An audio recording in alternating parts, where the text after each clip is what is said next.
Halo teman-teman, sekarang aku sama Mila bakal bahas tentang konsep laba, pengakuan, dan penandingan pendapatan. Dan materi yang pertama akan langsung dijabarkan oleh Mila. Baik, materi yang pertama yaitu sifat laba. Menurut Bedford, sejumlah literatur biasanya membahas 3 konsep dasar untuk laba. Yang pertama yaitu laba psikis atau psikis income, mengacu pada pemenuhan keinginan manusia. Yang kedua yaitu laba uang atau money income, mengacu pada peningkatan valuasi sumber daya moneter. Yang terakhir yaitu laba real atau real income, mengacu pada peningkatan kekayaan ekonomi, di mana laba usaha adalah perubahan dalam aset selama periode akuntansi yang tidak mencakup investasi oleh pemilik atau pembagian ke pemilik. Konsep ini disebut sebagai konsep pemeliharaan modal atau capital maintenance, yang menyatakan bahwa pengakuan keuntungan harus ditangguhkan hingga modal atau ekuitas atau aset bersih telah dipertahankan atau biaya yang telah dikeluarkan telah memberikan manfaat yang sesuai. Namun, dari perspektif praktis, ada perbedaan pendapat mengenai metode pengukuran yang sesuai. Baik, materi yang kedua yaitu konsep pengelolaan modal. Terdapat 2 prinsip utama dalam pengelolaan modal, yakni pengelolaan modal finansial terjadi saat jumlah finansial atau uang yang terkait dengan aset neto suatu perusahaan pada akhir periode melebihi jumlah finansial yang terkait dengan aset neto pada awal periode, tanpa memasukkan transaksi dengan pemilik. Sedangkan pengelolaan modal fisik menunjukkan bahwa laba yang diperoleh dari modal terjadi ketika kapasitas produksi fisik perusahaan pada akhir periode melebihi kapasitas produksi fisik pada awal periode, tanpa memperhitungkan transaksi dengan pemilik. Baik, materi selanjutnya yaitu akuntansi nilai kini. Yang pertama ada harga masuk atau biaya penggantian. Untuk menentukan laba dengan pendekatan ini, pendekatan ditandingkan dengan biaya kini untuk mengganti aset. Konsekuensinya, laba dapat didistribusikan ke para pemilik tanpa menurunkan nilai kapasitas fisik untuk melanjutkan operasi di masa depan. Yang kedua yaitu ada nilai keluaran atau harga jual. Pendekatan ini menuntut adanya penilaian terhadap masing-masing aset dari sudut pandang pelepasan. Setiap aset akan dinilai berdasarkan harga jual yang akan direalisasi jika perusahaan memilih untuk melepaskannya. Dan yang terakhir ada nilai sekarang yang terdiskonto. Nilai sekarang ini dari arus kas masa depan yang diharapkan diterima dari suatu aset atau dicairkan untuk liabilitas, adalah nilai relevan atas aset atau liabilitas yang harus diungkapkan dalam laporan posisi keuangan. Baik, materi selanjutnya yaitu nilai kini dan model akuntansi historis, di mana walaupun model akuntansi saat ini sangat bergantung pada biaya historis, pernyataan-pernyataan dan memorandum diskusi terbaru yang dikeluarkan oleh FASB menunjukkan pergerakan ke arah penyediaan informasi nilai yang lebih kekinian. Contohnya, SFAS nomor 33 menetapkan pedoman bagi pelaporan informasi biaya kini tambahan untuk aset-aset tertentu oleh perusahaan yang sahamnya diperdagangkan ke publik. SFAS nomor 115 investasi dalam instrumen keuangan tertentu dilaporkan dengan nilai wajar. SFAS nomor 157 menentukan bagaimana mengukur nilai wajar. Materi selanjutnya yaitu laba ekonomi versus laba akuntansi, di mana akuntansi berbasis transaksi kontras dengan konsep laba ekonomi dalam hal penentuannya, yang mana laba akuntansi ditentukan hanya dengan mengukur nilai aset neto yang tercatat saja, tidak termasuk transaksi modal dan dividen selama periode tersebut. Konsep laba akuntansi umumnya tidak berupaya untuk menempatkan nilai yang diharapkan pada perusahaan atau melaporkan perubahan dalam berekspektasi nilai aset atau liabilitas. Edwards dan Bell beranggapan 4 jenis laba dapat dipisahkan, yaitu yang pertama keuntungan operasi saat ini, kelebihan pendapatan penjualan atas biaya kini dari input yang digunakan dalam produksi dan kemudian dijual. Yang kedua yaitu penghematan biaya yang bisa direalisasi kenaikan harga atau aset-aset yang dimiliki selama periode tersebut. Yang ketiga yaitu penghematan biaya yang direalisasi selisih antara biaya historis dan harga beli kini atas barang yang dijual.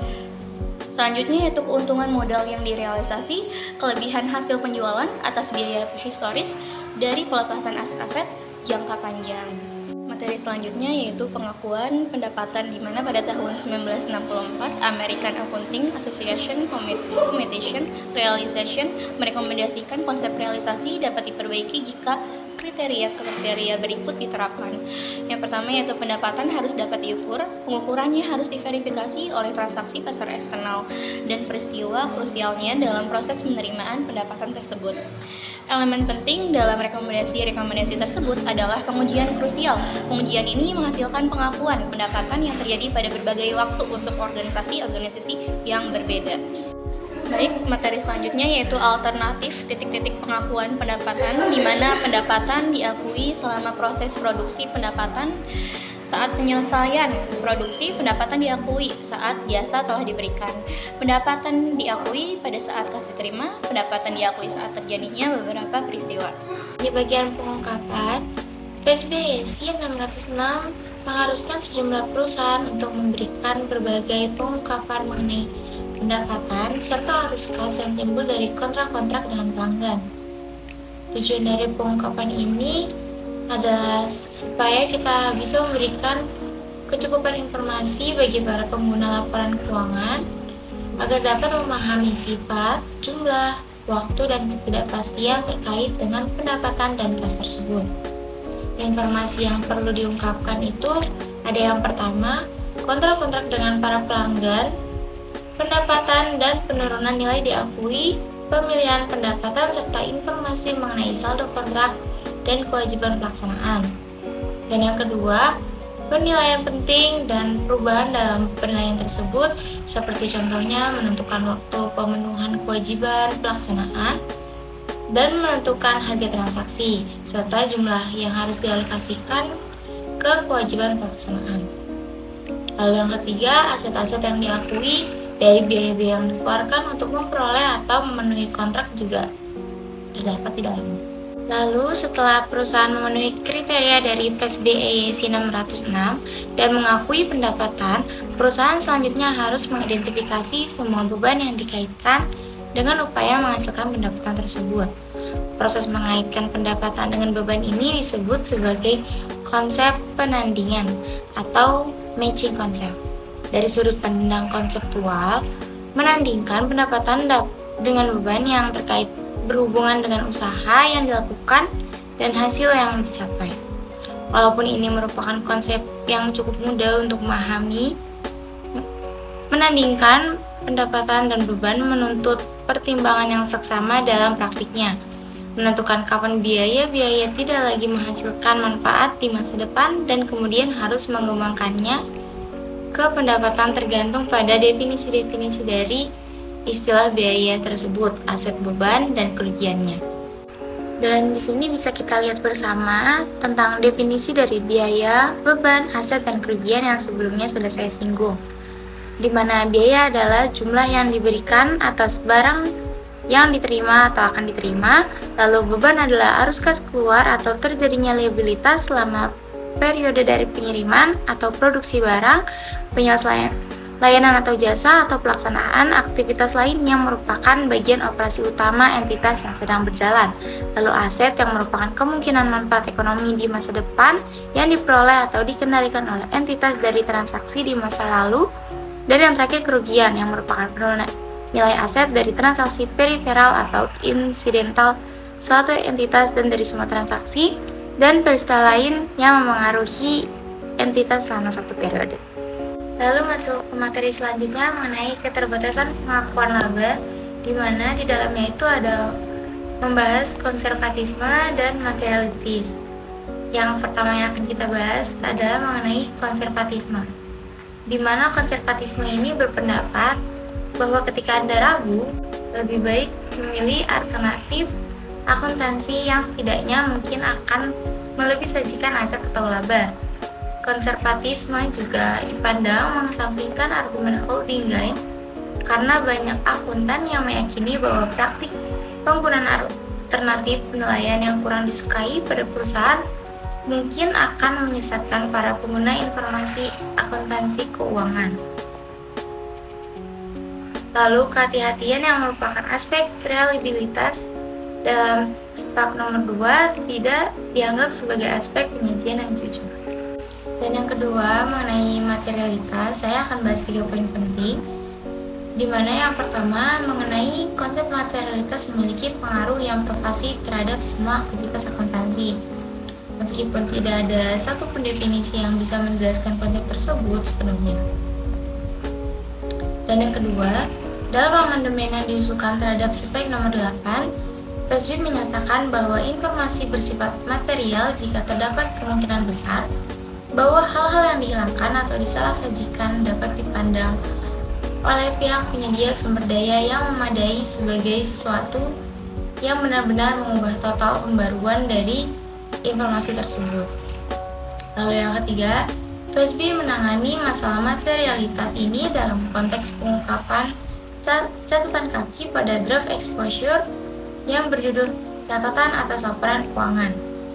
Dokumen ini mencatat bahwa pengungkapan semacam ini dimaksudkan untuk mendorong penggunaan dari direksi yang tepat oleh organisasi pelaporan saat menilai apakah pengungkapan dari catatannya bersifat material atau tidak. Lalu pada PSAK 23, penghasilan didefinisikan dalam kerangka dasar penyusunan dan penyajian laporan keuangan sebagai peningkatan manfaat ekonomi selama satu periode akuntansi dalam bentuk pemasukan atau penambahan aktiva atau penurunan kewajibannya yang mengakibatkan kenaikan entitas, yang mana ini tidak berasal dari kontribusi penanaman modal.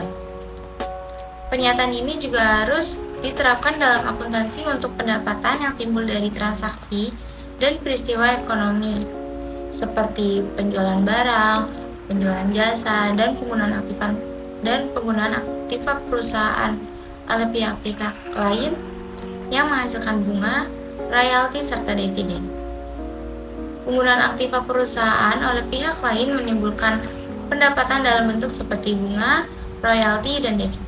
Baik, yang selanjutnya kita masih membahas PSAK 23 mengenai pengukuran, di mana pendapatan harus diukur dengan nilai wajar imbalan yang diterima atau yang dapat diterima.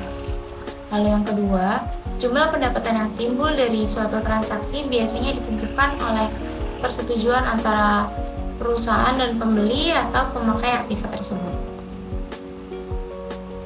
Dan bila barang atau jasa dipertukaran untuk barang atau jasa dengan sifat dan nilai yang sama, maka pertukaran tersebut tidak bisa dianggap sebagai satu transaksi yang mengakibatkan pendapatan. Lalu yang terakhir, di PSAK 23 ini membahas tentang pengungkapan juga. Pengungkapan perusahaan di mana perusahaan harus mengungkapkan mengenai kebijakan akuntansi yang dianut. Jumlah setiap kategori harus signifikan dari pendapatan yang diakui. Jumlah pendapatan yang berasal dari pertukaran barang atau jasa, pendapatan yang ditunda pengakuannya. Lalu ada juga perusahaan mengungkapkan setiap keuntungan dan kerugian kontijen sesuai dengan PSAK nomor 8 tentang kontingensi dan peristiwa setelah tanggal neraca. Baik, sekian penyampaian materi chapter 5 dari aku Samila. Semoga dapat bermanfaat bagi yang mendengarkan. Sekian, terima kasih.